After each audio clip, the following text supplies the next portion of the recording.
today we have something fun to discuss with everybody. And everybody is actually affected by this topic we're about to embark on now. And so please join me and a very good friend of mine, Mr. Wale Balogun.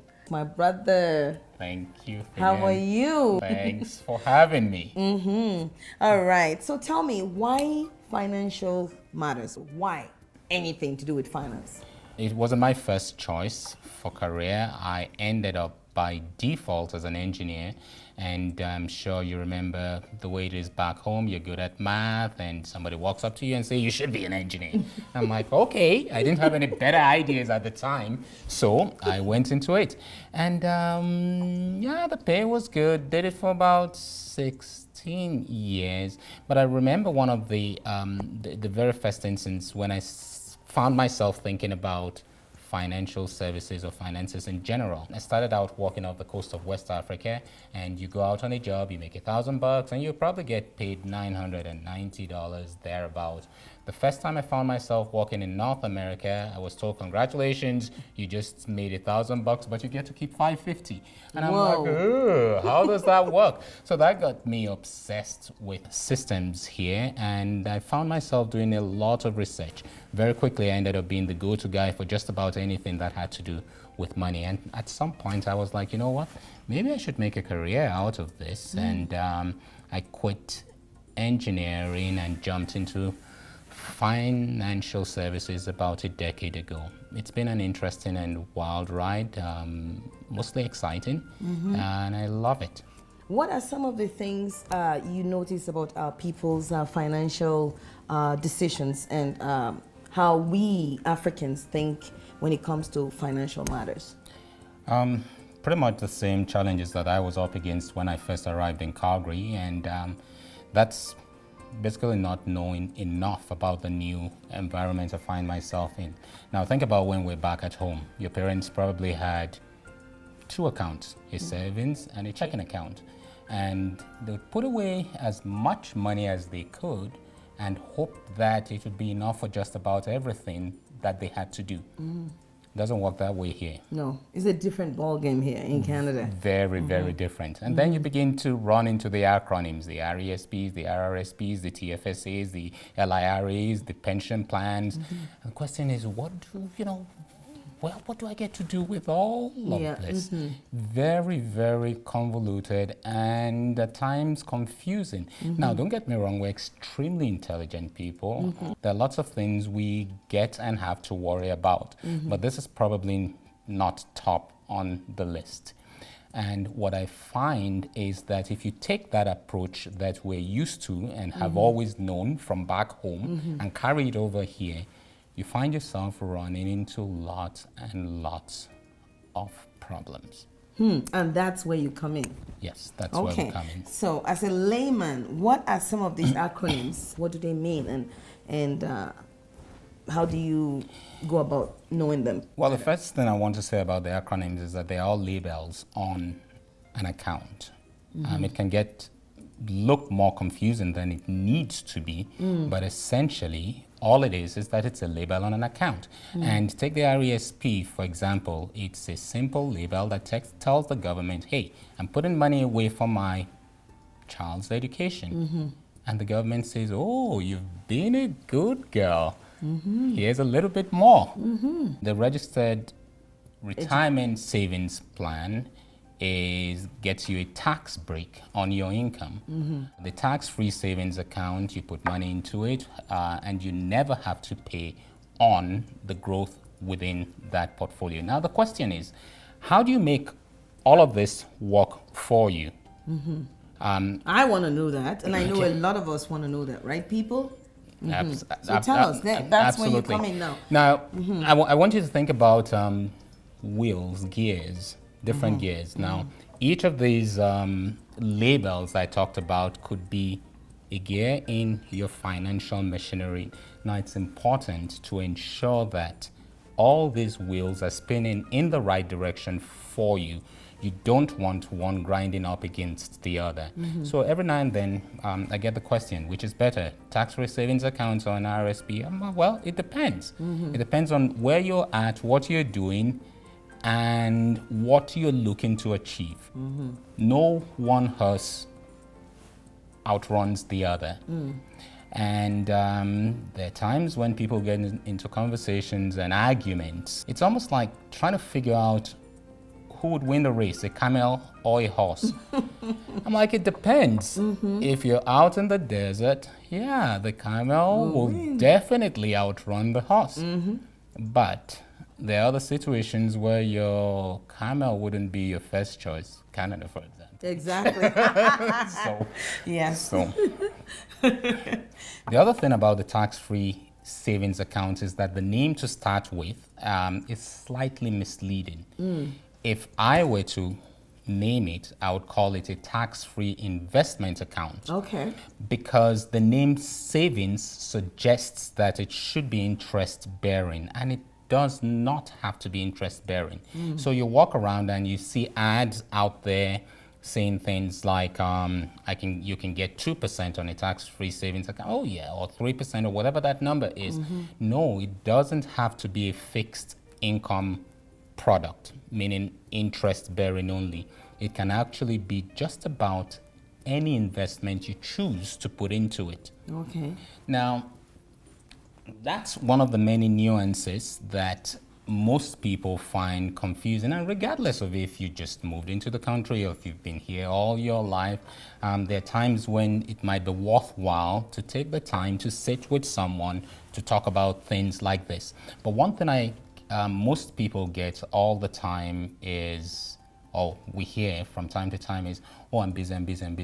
I know. They're always busy. Anyway, we're coming back, people. We're here talking about financial matters with my brother, Wale Balogun, today. Because we all do need this financial advice from time to time, because it's very important for us to plan, not just for ourselves, but for our children and our future generally, our present and our future and our retirement, most importantly. So we'll be back. Don't go anywhere. We'll be right back.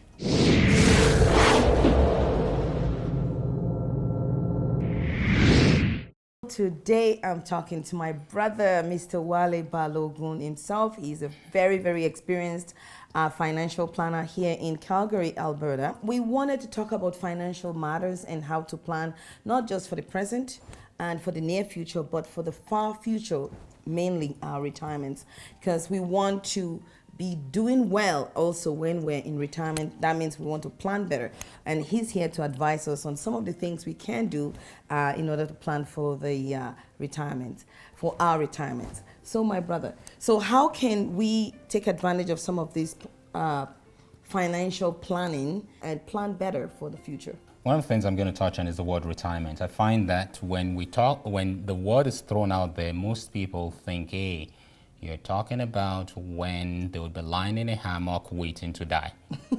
It's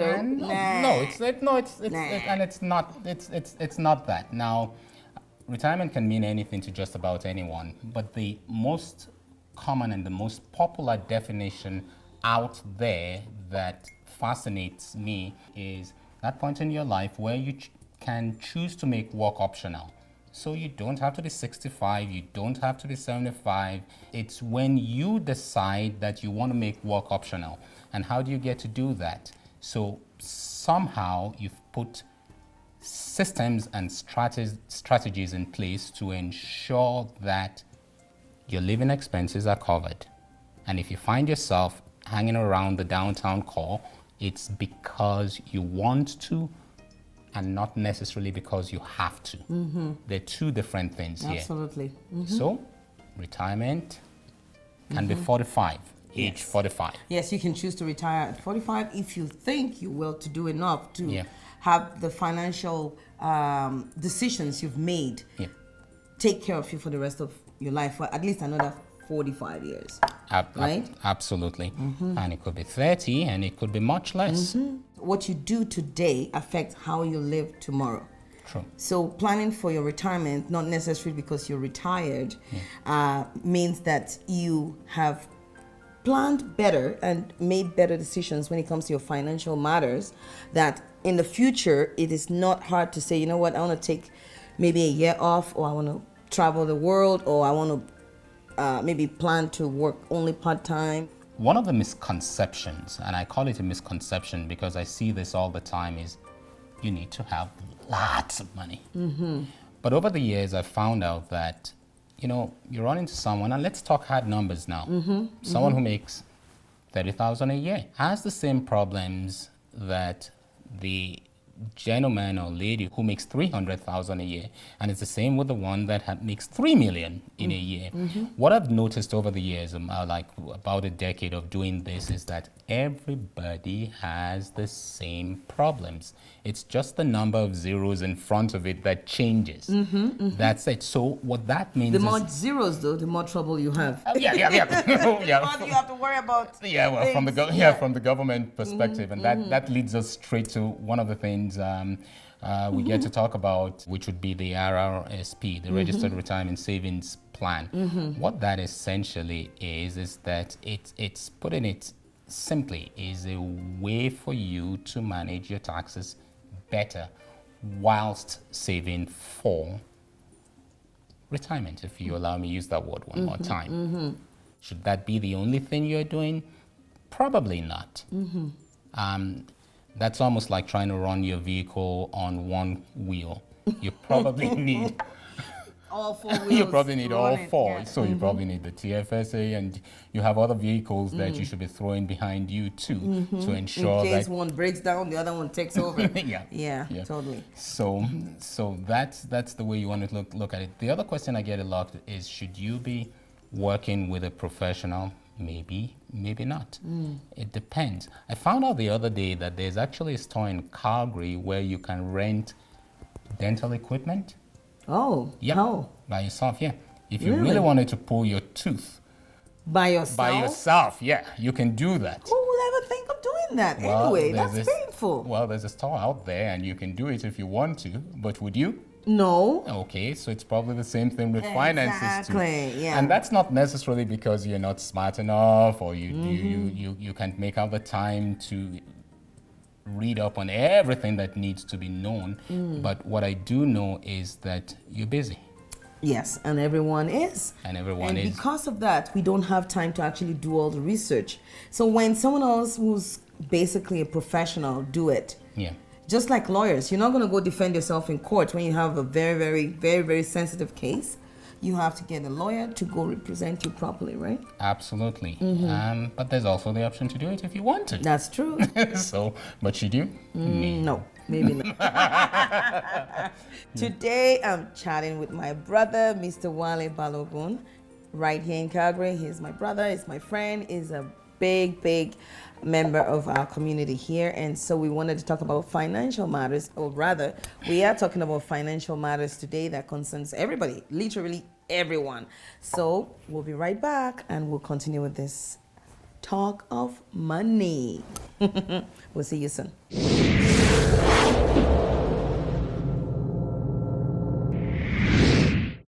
Hey guys, we're back with my brother here, Wale Balogun, and today we're talking about anything that has to do with finance and money and planning and all that stuff. So what's the trend in our community or generally in business? What I've noticed is that most people, especially in our community, are not very open to talking about things like this. Now, there are lots of reasons why that happens. It's not necessarily limited to how they feel about you. When I was relatively new and I dare say naive in the industry, just about every time I got pushback from an individual, it was easy for me to want to believe that it had something to do with me. But over the years, I find out that there are lots of reasons why the inhibitions might be there. But I dare say that I think one of the challenges we're up against is goal setting. It's very difficult to embark on a journey if you don't have a goal. And the goal could be as simple as what I described earlier. Ensure that I do not have to work by age whatever. Many of us find it very difficult to look beyond a month or two. And that's really unfortunate. Yeah. Because, I mean, common sense should tell you that anything can happen in life. Like anything, a blink of an eye can change your whole life and everything you've planned for. So it's good to always overplan when it comes to finances. That's just my take anyway, because you don't know what tomorrow brings. That's right? true, and I will admit that I was very guilty of that too, especially in my earlier years after I moved down here. I'm not quite sure of what the main driver is. Would I blame it on our culture? I don't know.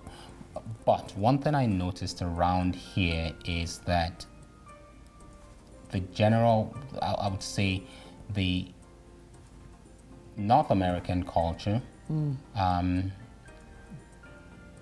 encourages a lot of forward thinking, which we're not necessarily used to. Yes, that's true. A lot of us tend to fly by the seat of our pants, and I did too for a while. And it takes a lot to be able to admit that to yourself and look for solutions. So I wouldn't sit here and say I have it all figured out, but I would say most. Yeah. So people, here today I'm talking to my brother Wale Balogun, who loves numbers and most importantly help you to plan your financial future. Anyway, we'll be back. Don't go anywhere. We have more to tell you about financing today. So stay right there. Stick with us. We'll be right back.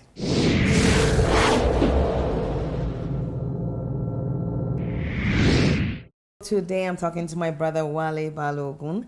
He is here talking about financial matters, finance, money, moolah, Anyway, so today, what are some of the things you notice? Do younger people or older people, what are their takes on how they view planning for the future when it comes to their finances? Actually, what I find is that the younger people are more receptive to planning for their future. Unfortunately, they're being shortchanged by the industry. The average young person does not have too much investable assets.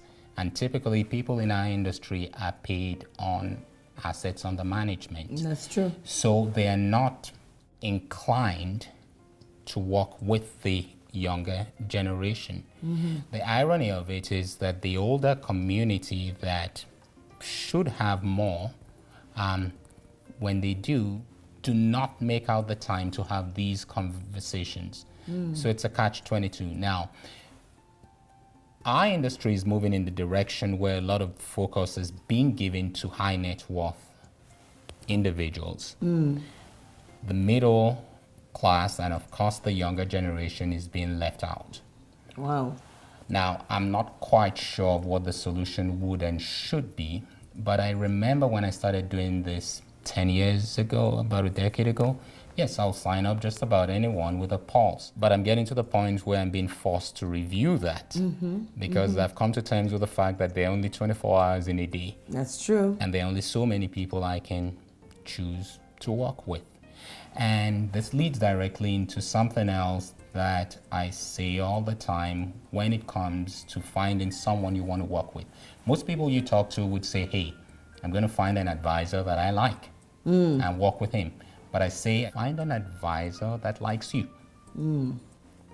There's a difference there. Yes, that would treat your business like his own. Yes. Is that what you mean? That's key.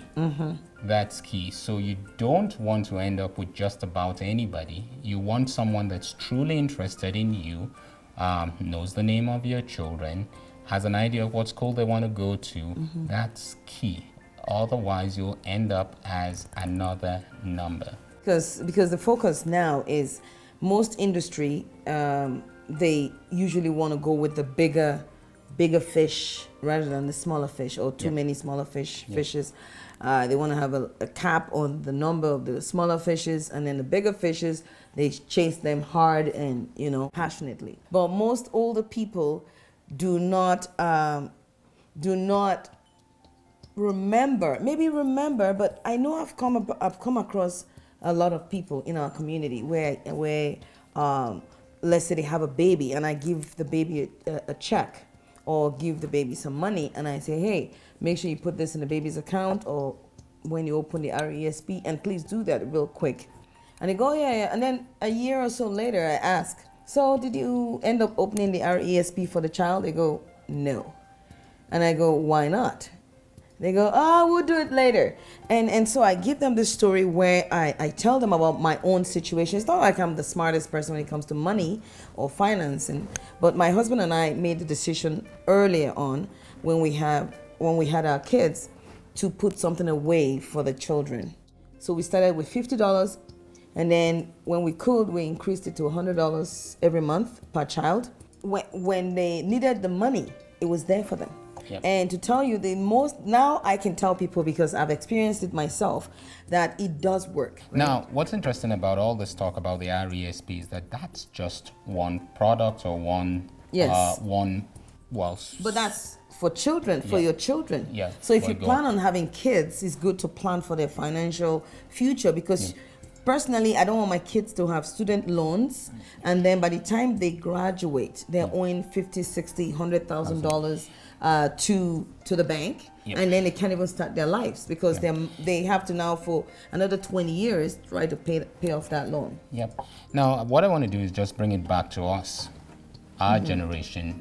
Yes, we've got all that going for the kids, but what about us? How long do we see ourselves, working as hard as we do? And would there be a time where even if we could continue, would we want to? So that also takes looking out there, having a 3-year plan, a 5, a 10, a 20-year plan to get there. And the interesting thing about money, it's been said that compounding is the eighth wonder of the world. Yes. I'm sure you've heard that. But a lot of times when people walk into my office, the first question I get is, how much can you make me? Can you do 25% in a year? And I'm like, you know what? If I could do 25% a year, I would do it myself. No, I'll be sitting here talking to you. I would have made it already. Yeah. Everybody wants to get rich quick, attitude. Yesterday. Yeah. And to me, it does financing of financial matters shouldn't just, or finances shouldn't be magic. It should be well planned. It might work for you. It might not work for me. So, you have to come up with unique solutions, and you need 25%. Probably not, and it barely exists consistently. Exactly. I mean, you might get it on a one-off thing, but if you can come up with a doable number, don't expose yourself to more risk than you have to, you'll probably get to where you need to be. It's that simple. That's all. And it's not rocket science. Absolutely. So that's the thing. That's why this topic today is very important to us. Because I see that this is one of the problems we have in our community. We just assume that every day is going to be the same when it comes to finances. And some years might be good, some years might not be good. Just like farmers. Some years their crops might be damaged by hail or flood or fire or something. Some years might actually be bountiful. So that's why it's very important for us to be smart when it comes to finances, and therefore we should look out for ourselves and plan better for the future. And so we invited my brother here today, Mr. Wale Balogun. So thank you so much for coming to talk to us about finances, and we hope to get you back on so you can tell us more. How's that? Absolutely. Thanks for having me, and I'll be more than happy to come back again. All right. Thank you so much, my brother. And thank you guys for watching. Let us help you advertise your business, promote whatever you're doing. If it's a service or whatever it is, or you're selling a product, let us help you there. We want to partner with you. So make sure you contact us on the information on the screen. We want to hear from you, and let's do this together because it's you guys and us. Okay? We'll see you all soon. Bye-bye. Say bye to our people. Bye. Bye.